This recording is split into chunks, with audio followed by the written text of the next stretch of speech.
and welcome to the Birds Report podcast on A2D Radio. What's up, my family? Listen, first-time listener, or you've been here the whole damn time. Hit that like, hit that subscribe, giddy up, let's go, no notes. That's my baby. I'm dying. That's my baby. We're going at it at 110%. I just want 5 minutes of happiness, please. Just give me 5 minutes. And they scored! They did it! Slap. What the hell was that? Oh, yeah! What the f*** are you talking about? Happy Thanksgiving, everybody, and thanks for joining me for another episode of the Birds Report. It's been a big week for the Eagles and their fans. They avenged their Super Bowl loss to the Chiefs Monday night with a gritty 21-17 come-from-behind road win in the rain at Arrowhead Stadium, where our guest, who I'll soon introduce, was up in the press box with Merrill and Mike. It was a gritty win, but it also was an imperfect one. An offensive line that is considered one of the best in the NFL got pushed around pretty good in the first half. As Jalen Hurts got sacked 5 times in that first half. Eagles' run defense, which went into the game ranked first in the NFL, gave up 168 rushing yards to the Chiefs, including 121 in that first half when the Chiefs took a 10-point lead. The Eagles punted a season-high 7 times on 11 possessions, had a season-low 54 offensive plays. Jalen Hurts had his second lowest passer rating of the season Monday night. But they won. They won because Hurts and Devontae Smith connected on a thing of beauty, 41-yard pass completion in the fourth quarter that set up the Eagles' go-ahead score. They won because the defense forced 2 Kansas City turnovers in the red zone. They won because that same defense held the Chiefs scoreless in the second half and held them to 1 third-down conversion in 9 attempts in the second half. They won because the tush-push continues to be unstoppable. They won because punt returner Britton Covey, a guy people couldn't even figure why he was on the team last year, averaged nearly 18 yards a return Monday night. And they won because DeAndre Swift had his best game in more than a month, rushing for 76 yards and a touchdown and catching 3 balls for 31 yards. He had a score himself and set up 2 others with big runs. So we're gonna turn around on a short week and also talk about getting ready for their game Sunday against another murderers row opponent, the Buffalo Bills, the talented but inconsistent 6-5 Buffalo Bills. So we're gonna break down Monday's game, look ahead to Sunday's game. With my special guest today, back for an encore performance on Birds Report, my good friend, Philadelphia talk show legend, Bill Werndl. Bill, welcome to the show. Thank you again, Domo, for inviting me to the podcast. I really enjoyed the last time, and I know we'll have fun again today. Before we get into the games, Bill, I got to ask you about an interesting poll that The Athletic took of 85 NFL players recently. Asked them several questions, but the one that was most interesting to Eagles fans was who are the most annoying fans in the league, the most annoying fan base in the NFL. And surprisingly, the Eagles just beat out the Dallas Cowboys for that honor with 85 NFL players. Deserved? Absolutely deserved. Come on, Domo. You know, the Eagle fans can grade on anybody. I mean, but they really travel well. They're unbelievable fan base. They go anywhere the Eagles go. There was a bevy of Eagle fans in Kansas City. There were a bevy of Eagle fans in Tampa Bay. I mean, it's unbelievable how they travel. I mean, they're in the hotel lobbies. They're walking around the streets. It's incredible. The Eagles fan base is incredible, but they can grade on anybody. I just hope they don't get in confrontations. That's what you don't need to get in confrontations, all right? You can joust with the opposing team and all that, but no physical type stuff. That's for the birds. I mean, you were there up in the press box. I had ESPN on about 45 minutes after the game when they were still doing their post-game show. And I mean, there were hundreds of fans down near the field doing the Eagle chant. Eagles, Eagles, right? Just amazing. Nick Sirianni went over to slap hands with them after the game. So did Jason Kelsey. You just don't see that with a lot of fan bases. No, look, they're a very avid fan base. I mean, this as well as anybody. There was a lot of down years. This team's on a roll in recent times, and the fans are really behind them. I mean, look at the parking lot when they played the Dallas Cowboys. It took me 1 hour and 10 minutes to get from the bottom of the Platte Bridge to the parking lot. That's how many fans came to the game. Not all of them attended the game. Many were on the parking lot tailgating. But it's absolutely amazing the amount of fans that really rally around this football team. Yeah. Now they avenged their Super Bowl loss to the Chiefs on Monday night. Are they at 9-1? I mean, they have the best record in the league right now. In your mind, are they the best team in the league right now? Absolutely, Domo. I'll tell you, I looked at their roster before the season started, and we talked about this. I thought on paper they were the best team. Of course, you have to prove it on the football field, and they've proven it. Yeah. Have the wins been easy? No. Some real nail biters, but they found a way to win.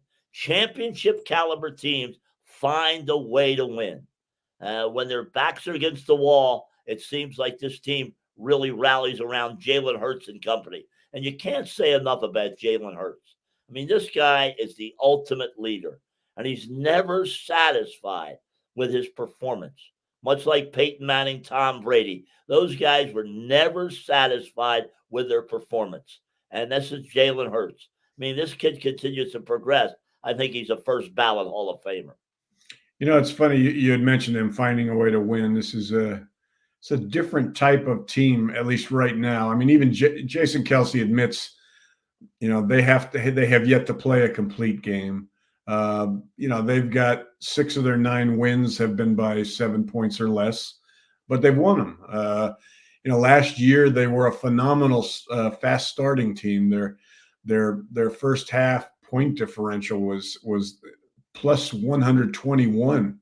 This year it's right now through 10 games it's plus 6. So I mean they're doing a lot more in the second half, which is forcing them to play differently in the second half. But they're winning. I mean, that's the key, right? That's the key. And people say, well, they've got a lot of breaks.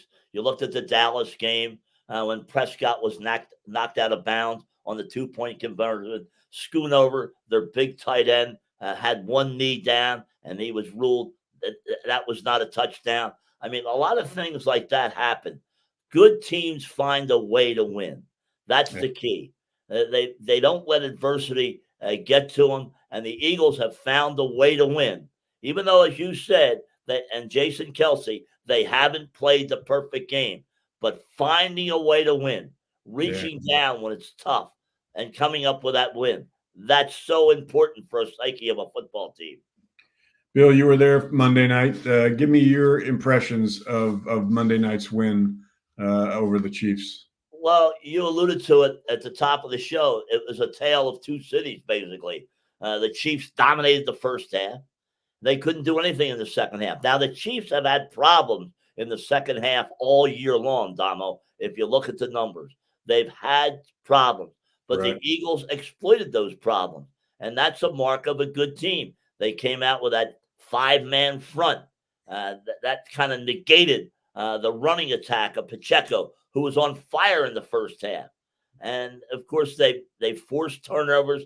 They made the Kansas City Chiefs play their game, the Eagles game, and that was so important. And, again, when Mahomes gets the ball late in the game, I don't care if he's on his own 1-yard line. You worry about that. But the other night, you saw the Eagles defense step up. And it's still not a perfect secondary. There's still a lot of question marks back there. But the Eagles have found a way to come up with big plays. Now they got two they traded for Kevin Byard, Bill. He had one of those big red zone turnovers Monday night, intercepting a pass in the end zone. They got Bradley Roby back, who had been hurt. Their slot corner, who they picked up. They're much better. If he can stay healthy, he's clearly their best slot guy right now. How important were those guys to that win, particularly Byard? I mean, having 2 weeks to prepare, to get used to this defense, to get more comfortable in it. He just looks like a more confident player back there than he did when he joined this team. Well, again, remember last year, right before the season started, C.J. Gardner-Johnson came in, and he was a very important player in that secondary. I know he got hurt midway through the season. Now they bring in Kevin Byard. Maybe you have to look at going forward. Maybe you have to look at a young safety in the draft, not in first or second round, but a kid that they can groom, because Byard is 30 years old. Yeah. And you've got to look at somebody at that age going to be hitting the wall soon. So I think that's one area. You look at their linebacking core, Zach Cunningham and Nicholas Morrow, journeyman players. You might have to put more of an emphasis on drafting or signing a free agent linebacker that's a primetime player. They did a nice job on Travis Kelce Monday night. 7 catches, but for just 44 yards. He had the touchdown catch.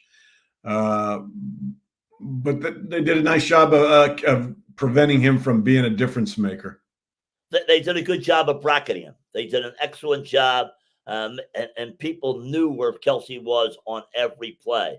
I mean, we've seen the breakdowns in the secondary. We saw it on Monday night with Watson, the kid from Penn, who was wide open. That's the one thing that concerns me, the amount of breakdowns that they've had this year in the secondary. When a guy is wide open, it's one thing if you're step for step with a guy, but when a guy is wide open, and I know they have a lot of young players back there, but you still have Slay, you still have Bradbury. You mentioned Byard. Reed Blankenship is taking the bull by the horns. You can't have those blown coverages. They're imperative that you got to stay step for step with the wide receiver or tight end. Yeah. Now, Patrick Mahomes is a tough guy to pressure, to get down on the ground. He just doesn't take sacks. Sean Desai was aggressive Monday night. He blitzed a little bit more than he did in the Super Bowl. But more importantly, he not only blitzed a little bit more, I mean, he sent 6 5 times, I believe. He had a 1-0 blitz where he sent 7 people. I mean, he had rushed 6 guys just 12 times the entire season before Monday night, and he does it 5 times against the Chiefs, and he had never done it. He had not once this season had they rushed 7 until Monday night. Now, it didn't work. They completed a 15-yard pass, I believe, on it, but he clearly felt he had to do something different Monday night to affect Patrick Mahomes. And that's sending the message to the rest of the league. This is not a bend, do not break defense. And I'm a very, very strong proponent of you got to mix up your looks on defense, because if you don't mix it up, teams can pick you apart. And I think when you show the blitz, that has to be in the back of the mind of a quarterback, an offensive coordinator, and a head coach on the other sideline. So the more you can show different looks, I love the corner blitz. I love it. But you have to work at it. And that's so important for this football team. One of the areas this defense has really struggled at this season, Bill, has been third down. I mean, they can't get off the field on third down. They went into the game, I believe, ranked 27th in the league in third down. First half, the Chiefs converted 7 of 8 third downs, and it was starting to look grim. Second half was a different story. I mean, they like I said earlier, the Chiefs converted only 1 in 9 third down opportunities in the second half. But the Eagles clearly need to play better, especially in third and longs. I mean, the Chiefs converted, I think, 3 third and 7 or sevens or longer, and you just can't let teams uh, beat you by converting those kind of plays, because it just takes the wind out of your sails when you got a team down, you're about ready to get them off the field, and then they keep a drive going. And also wears down your defense too, Yeah. Paul. That's the key thing. I mean, if you can't get off the field at 3rd and 7, 3rd and 14, 3rd and 17, there's something wrong. I mean, you have to, when you're a team, if you're a great team, you got to lock that offense down. You have to say, okay, we're going to make sure you're going to pay the price, and you're not going to get those 3rd down efficiency. That is so important. You hit it right on the head. In the playoffs, you can ill afford that. I mean, the Eagles will obviously be in the playoff, but you can ill afford to give teams 2nd, 3rd, 4th opportunity to possibly score. Bill, we're going to take 60 seconds for a couple of commercials, and we'll be right back. Royal Billiard and Recreation, proudly celebrating 40 years and our new, bigger showroom. Twice the size and twice the fun. More pool tables by Olhausen. More dartboard sets, including custom reclaimed backboards. More bar and kitchen stools that can change a room. And more bars, including pre-built and custom. Hot tubs, skee ball, shuffleboard, outdoor, and fun.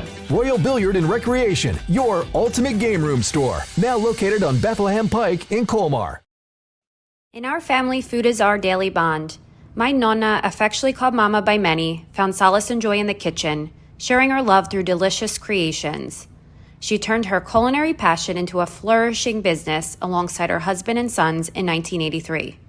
Celebrating 40 years is a testament to our exceptional team, friends, family, and beloved customers. With gratitude, we look forward to the future, expanding our brand to share the highest quality Italian food and wine nationwide. Our heartfelt thanks to everyone who has played a part in our story. Grazie mille.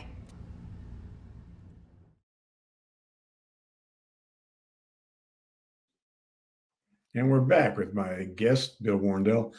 Bill, we're going to switch to the offensive side of the ball now. As I mentioned earlier, early on, the offensive line struggled. I mean, Jalen was sacked 5 times in the first half.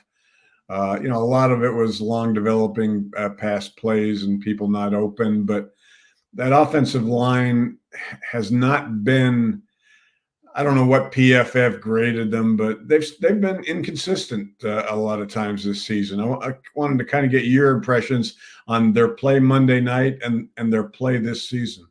I think it's about a B- right now, to be honest with you. I mean, Malata's not played lights out. We thought he was on his way to a Pro Bowl season. Lane Johnson, he's had some injuries. He's been dinged a little bit during the season. He hasn't missed any time. I mean, he's missed some time on the field, but hasn't missed any games. But, I'm a little concerned at the tackles right now. Not so much at the guard position. Now they got Cam Jurgens back the other night, and that's a breath of fresh air. But the tackles do concern me. And you have to look, you're going to look at Buffalo, who has some pretty good pass rushers. Then the following week, who do you have? Chase Young on one side, Bosa on the other side. Those tackles are to be really, really tested. So, I mean, the offensive tackles have got to step up their play, and it's incumbent upon the offensive line to play better, especially late in the game. When you have a lead, you can't give teams opportunities to take the ball. With the last 6 minutes, with this great offensive line, the opposition should never see the ball again. They should be able to put the ball in the refrigerator and just lock it down.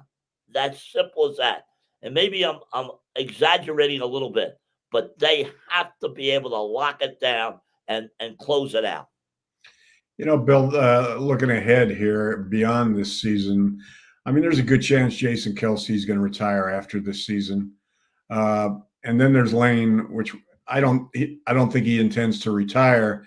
I think he still wants to play a couple more years. But he came into this season not having given up a sack since COVID. I mean, nobody could get to the quarterback around him. This year, it's not been that way. I don't know. I haven't checked the numbers on sacks given up or pressures given up, but he's not been quite as impenetrable as he's been in the past. Would you agree? And how much of that do you think is age? I think it's age to a certain extent. There's a lot of times, and you've covered the NFL for many years, when a veteran player hits a wall, he hits that wall real hard and comes tumbling down.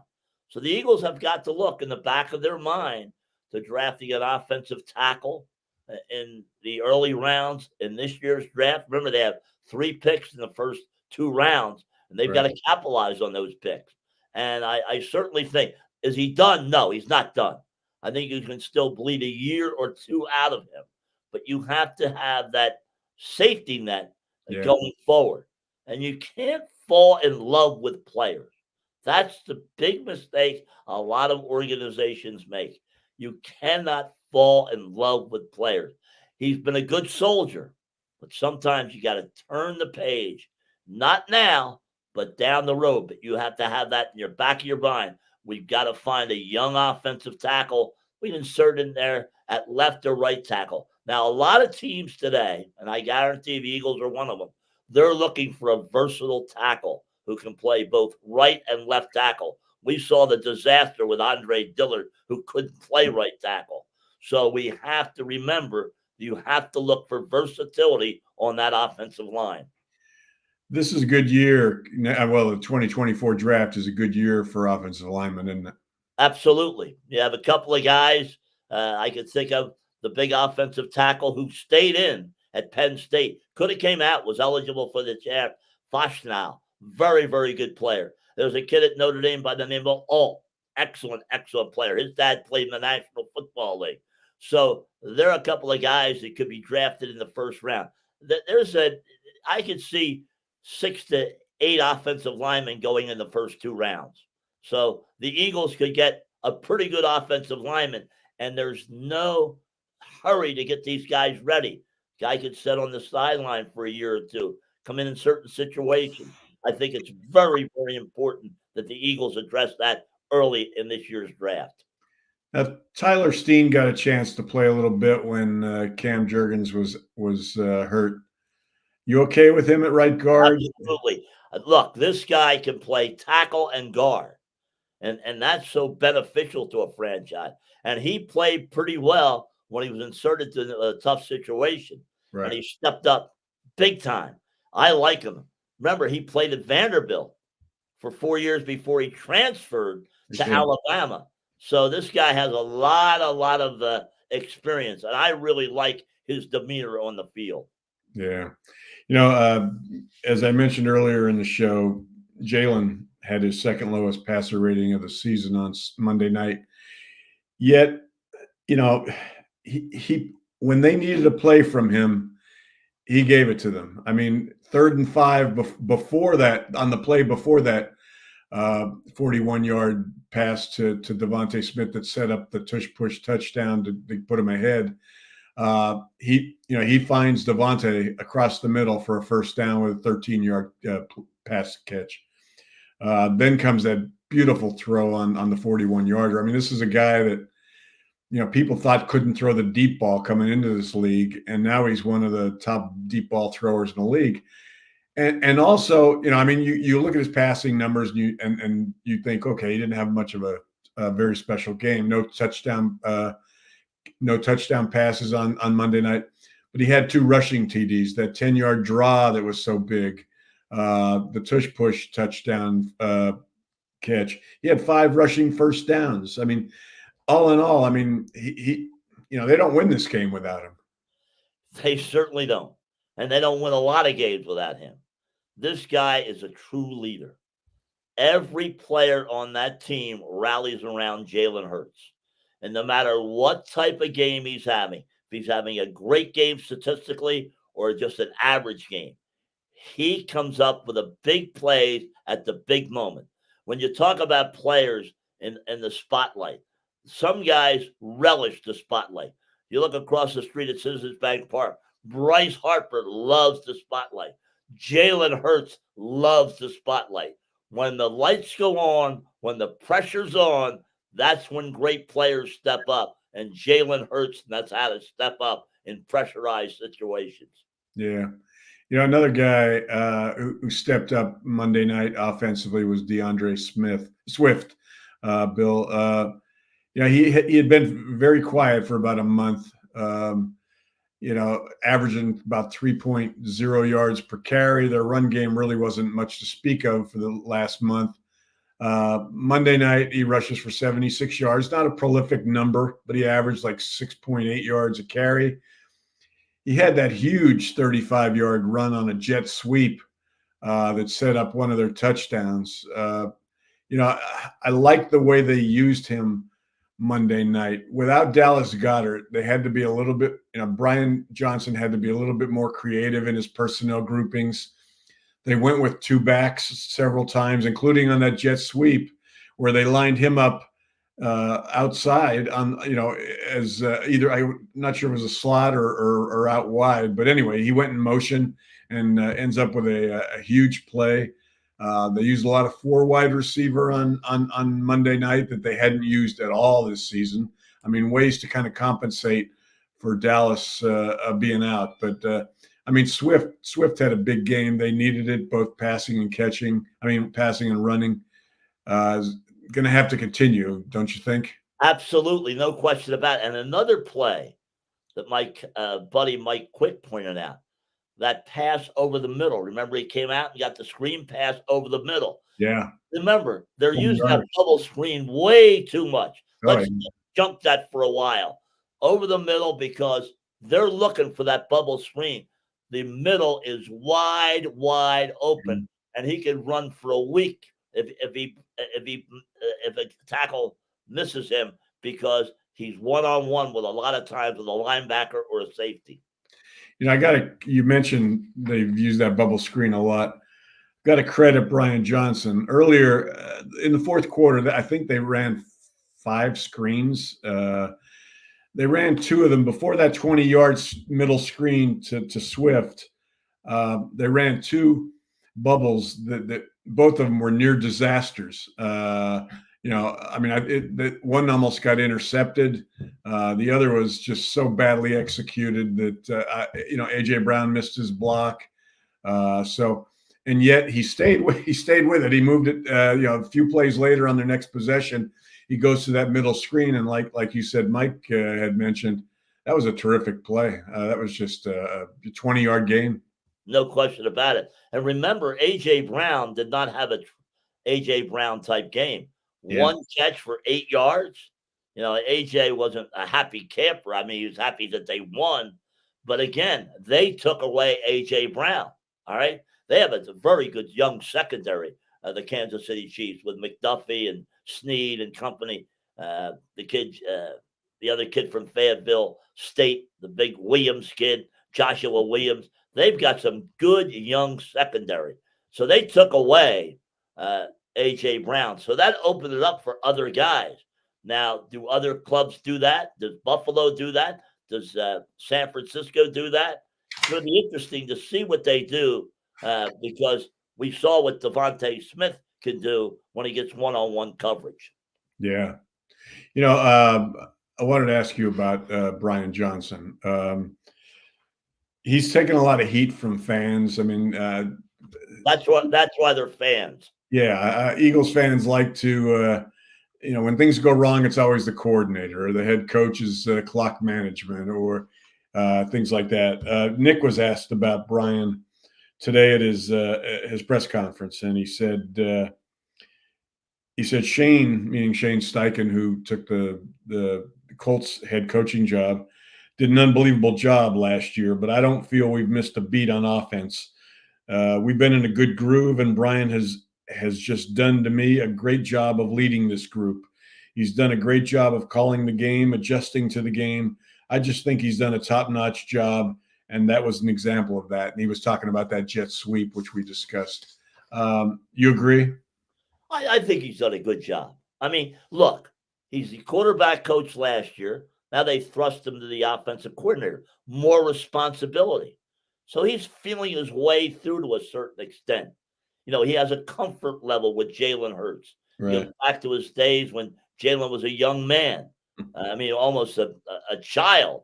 And he's known Jalen for a long time. they have a comfort level. But I think he's done a good job. Look, I would not be surprised. You mentioned 8 or 9 head coaching jobs. Brian Johnson's name could be at the head of the list. Yeah. Because I talked to Kyle Whittingham, who worked with him at Utah, the head coach, and he raved about Brian Johnson. Yeah. He said he's the real deal. He understands the game as well as anybody, and he gets the most out of his players, and that's what's most important. Exactly. Time to pay the bills again, Bill. So we're going to take another 60-second break. In our family, food is our daily bond.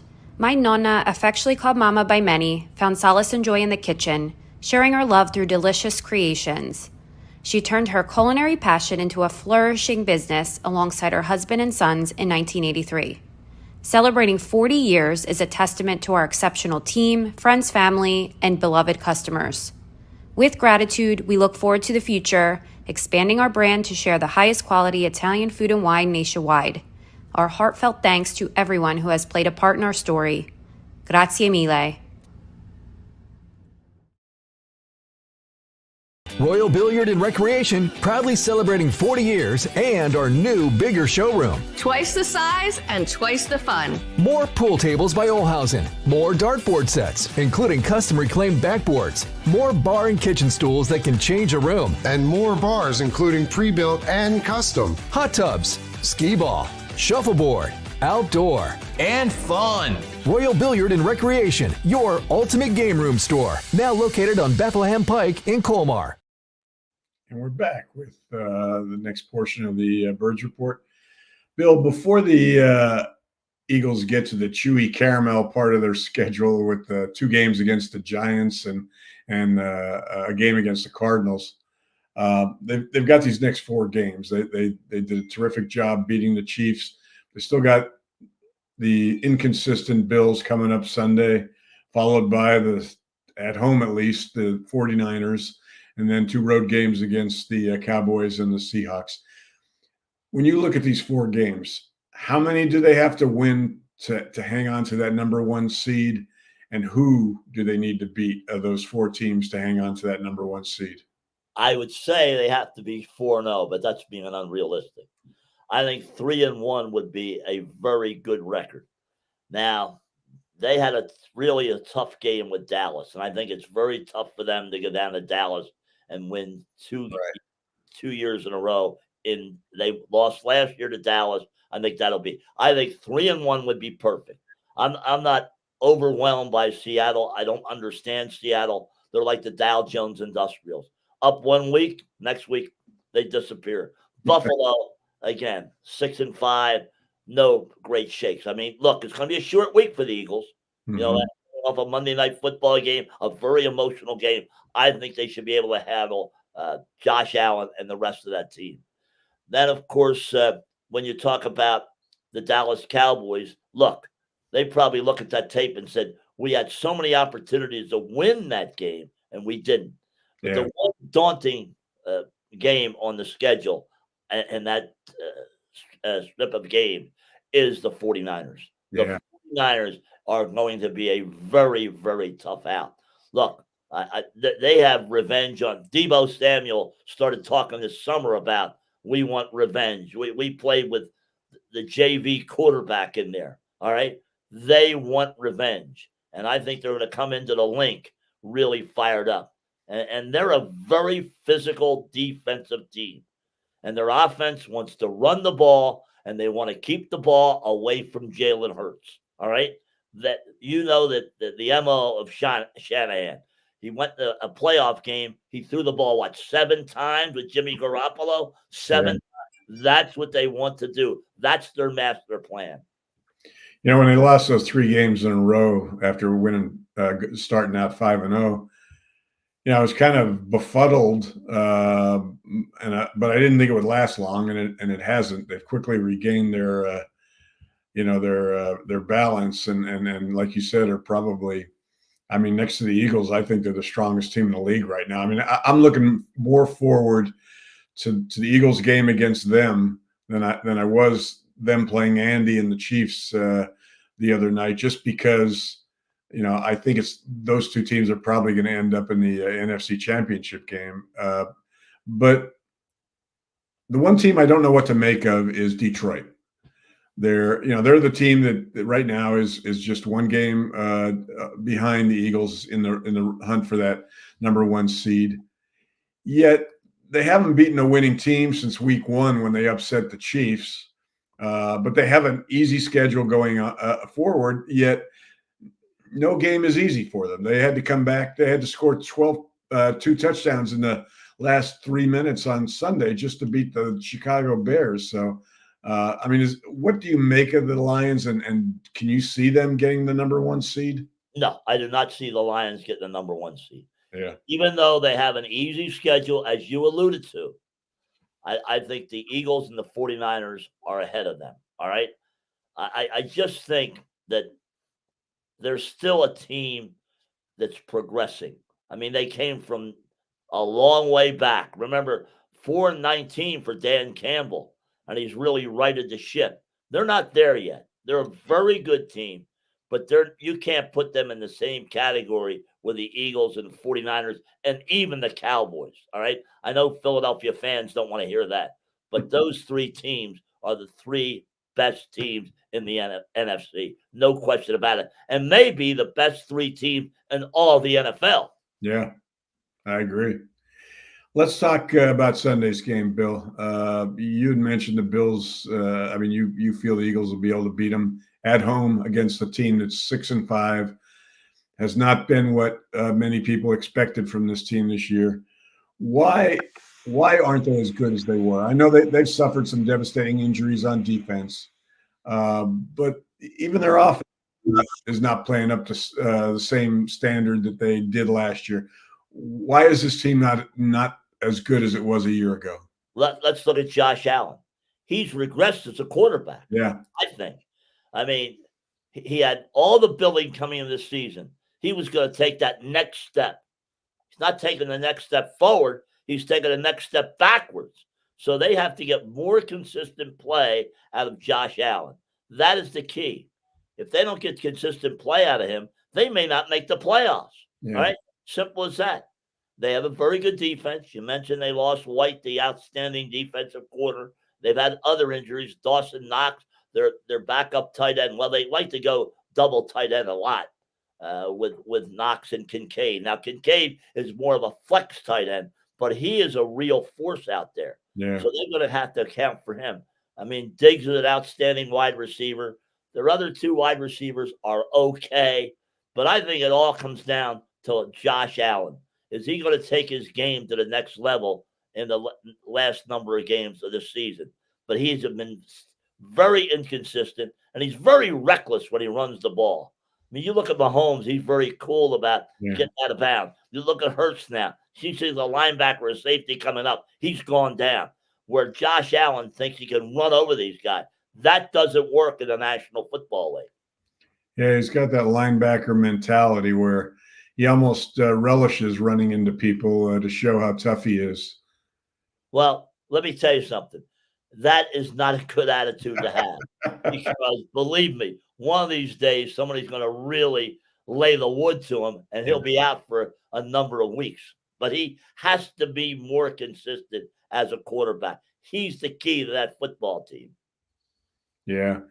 A couple of things about the Bills. I mean, they're 1-3 on the road this season, which isn't a good omen for, this game is not up in Orchard Park. It's down here. So that's, a negative for them. It's not snowing either. Yeah.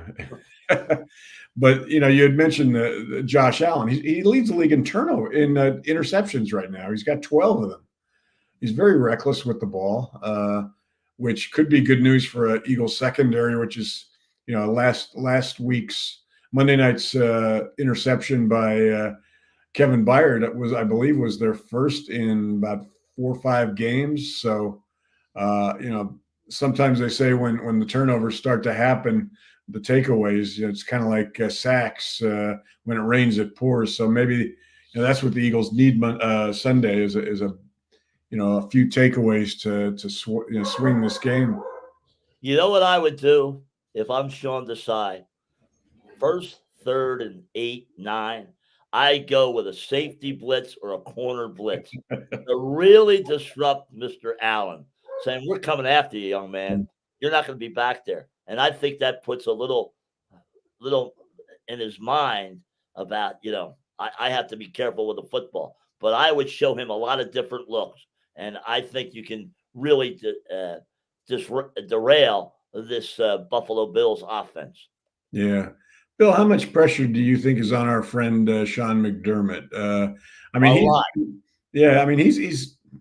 He's at that stage in his career there. He's been very successful as far as getting them to the playoffs. Has had trouble beating Andy. Hasn't been to a Super Bowl. But you get to this point where an owner starts getting impatient. Like, okay, you've gotten us this far, but that's not far enough. And he starts wondering whether he needs to bring in somebody else who might be able to get the job finished. Do you think that's where they are right now with Sean? He has to get in the playoffs, and he's got to go deep in the playoffs. One and done doesn't get it done. And if he doesn't make the playoffs, the Pagula family is going to look at long and hard. Mm-hmm. Where do we go? Where does this team need to take the next step? I mean, we've seen coaches over the years that were always great bridesmaids, but never a bride. Yeah. And, that's the thing. It's great to get the playoffs, but you have to win a championship or two. I mean, that's so important. I mean, you can't just say, oh, we made the playoff. Great. We had the same problem with the Sixers. They can't get by the second round of the playoff. Yeah. For a championship caliber team, you've got to win championship. Simple as that. Yeah. I wanted to ask you about another coaching situation, also in the AFC East, Bill Belichick. What do you think is going to happen there after this season? I mean, clearly this is a team with a lot of problems, including, now they've got to go look probably for another quarterback because I don't think Mac Jones is the answer, and I think they've come to that conclusion. Is this Belichick swan song? Do you think he's back next year? What do you think? This is going to be a tough call for Robert Kraft. I mean, Belichick obviously be a Hall of Famer. Mm-hmm. He wants to break Don Shula's record. All right. That's an interesting fact about Shula's record. I don't think he'll be back with the New England Patriots. That's my gut feeling. His personnel department has let him down over the last number of years. Now you say, well, he's the general manager and coach. That's the problem when you have one guy making all the decisions. You have to have Andy Reid was smart to bring in Brett Veach. Mm-hmm. Rosen runs the Eagles. You have to have a coach the team, the general manager go out and evaluate the free agents and the draft. I think when you put it on one person's plate, it's very, very difficult. Now, look, he won 6 Super Bowls. You can't take that away from him. It was done his way. But the game has advanced over the years. So you have to say, okay, Paul Domowitch, you're my general manager. Here's what I need. An offensive tackle, a wide receiver, a safety. We have to get it either in free agency or the draft. And then you depend on your personnel people to make the right evaluations. I'll give you a story. Andy Reid wanted to draft Deshaun Watson. Brett Veach said, no, the guy we have to draft is Patrick Mahomes. Stood on the table and said, we have to draft Patrick Mahomes. How'd that work out? That's the difference. Not very well. A strong general manager who can say to a coach, this is the guy we should take. I've looked at all the tape. I've evaluated him in person. This is the guy we have to take. Yeah. You mentioned Watson, Bill, in Cleveland. He's out for the season now with a shoulder injury. They managed to beat Steelers last week with Dorian Thompson-Robinson, the kid from UCLA. Is he good enough to keep this team in the playoff hunt? I think Kevin Stefanski's done a masterful job in Cleveland. Talk about coach of the year. Yeah. Kevin Stefanski's right up there. I mean, to keep this team afloat. I mean, Watson's been in and out of the lineup. He missed a couple games early in the season. Did he not? I mean, he was hurt. Yeah. And now they go with a young quarterback. I think that they've invested so much in him, guaranteed contract and draft picks. They gave up the store to get Deshaun Watson. And how effective will Deshaun Watson be when he comes back from that injury? That's the key. Yeah. If this young quarterback can lead him, what do you do next year in training camp? You say, Deshaun Watson, you're my quarterback. Obviously, you have to, because you have that big commitment financially and also all the draft picks. We were talking about Belichick earlier, Bill. Our buddy Paul Domowitch has an interesting scenario. He thinks that if Belichick leaves there, that a potential landing spot for him, depending on what happens with the Cowboys this year, and how. I think if they bow out of the playoffs early, Mike McCarthy could be in trouble because Jerry Jones is running out of time and knows wants to win a Super Bowl again. His feeling is that McCarthy, if he gets fired, Belichick could end up being a selection in Dallas. I have a hard time believing that marriage would be appealing to either one. What are your thoughts on that? Look at it realistically. Belichick worked with whom? Bill Parcells. Bill Parcells went down to Dallas. How'd that work out? How many Super Bowls did Parcells win? Belichick, here's how it works out. I want $25 million a year, Jerry Jones, all right? And I want complete control of the football operation. Do you think Jerry Jones will relinquish any control of the football operation? That's the key. Jerry Jones wants to be the general manager. He doesn't want to have somebody that says, no, I'm going to take over the entire program with the Dallas Cowboys. You stay in your office, I make the decision. I just find that so far-fetched. Unless Jerry Jones, as I said, pays him $25 million a year. Yeah, he'll take it. Yeah. Bill, it's been a lot of fun talking football with you for the last 45 minutes. Paul, I always enjoy coming on with you. Yeah. And I'm always available for you. When we do this show about the draft in a couple of months, we'll have a lot to talk about. This is a great, great podcast, and they're lucky to have you, my friend. Thank you, sir. I appreciate that. And you have yourself a happy holidays. Don't overdo it on the tryptophan and the turkey.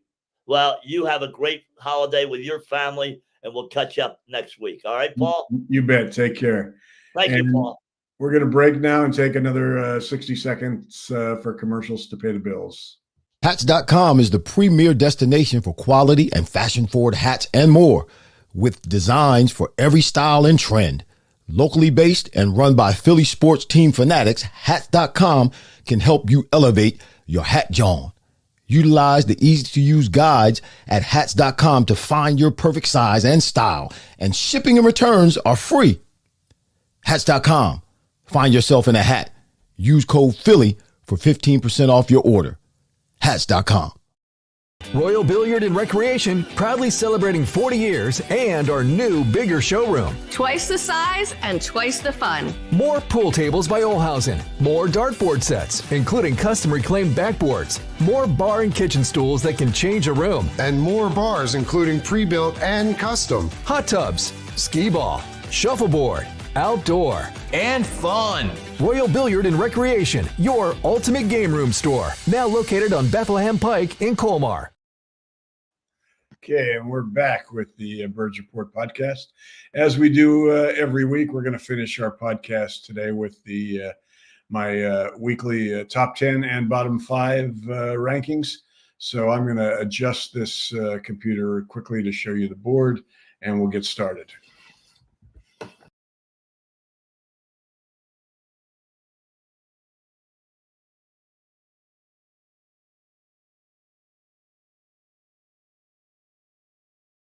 Royal Billiard and Recreation, proudly celebrating 40 years and our new, bigger showroom. Twice the size and twice the fun. More pool tables by Olhausen. More dartboard sets, including custom reclaimed backboards. More bar and kitchen stools that can change a room. And more bars, including pre-built and custom. Hot tubs, skee ball, shuffleboard, outdoor, and fun. Royal Billiard and Recreation, your ultimate game room store. Now located on Bethlehem Pike in Colmar. Oh, that was scary. I accidentally hit a button and we got disconnected, but we're back. So let's get back to the board here, and we'll start to go through these. Start with the bottom five again, as we do every week. At number 28 this week, making their first appearance in the bottom five, are the Commanders. This is Ron Rivera's fourth season as Washington's head coach. I love Ron, but sadly, this is probably going to be his last year there. Since opening the season with back-to-back wins over Denver and Arizona, the Commanders have lost 7 of their last 9 games, including a 12-point loss Sunday to the Giants. Number 29, making their first appearance in the bottom five, is Tennessee at 3-7. Mike Vrabel's team has lost 5 of their last 6. Derrick Henry has just 2 100-yard games this season and is starting to run on empty. The defense has just 7 takeaways. On the plus side, they're playing Carolina this week, so they should get a win there. Number 30, we've got the team we talked about with Bill, the New England Patriots and Bill Belichick. Patriots are averaging a puny 14.1 points per game. Only the Giants are averaging less right now. And guess who's going to be using a first-round pick on a quarterback next spring?